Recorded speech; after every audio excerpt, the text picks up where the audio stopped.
Gjatë 24 orëve të fundit në të gjithë territorin e vendit janë raportuar 21 vatra zjarri, nga të cilat sipas Ministrisë së Mbrojtjes 6 mbeten aktive dhe 7 në mbikëqyrje.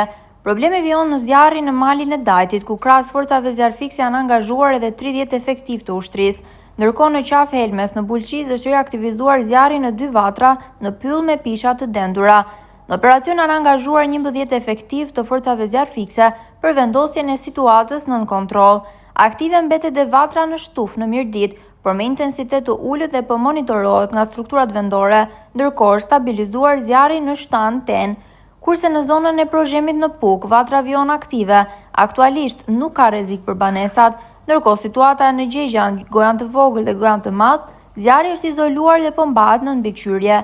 Në operacionet për menaxhimin e situatës janë angazhuar 354 forca operacionale e 24 automjete zjarfikse, të mbështetura nga 155 efektiv të forcave të armatosura, 3 automjete zjarfikse, 1 ekskavator, 3 helikopterë dhe 2 avion Air Tractor.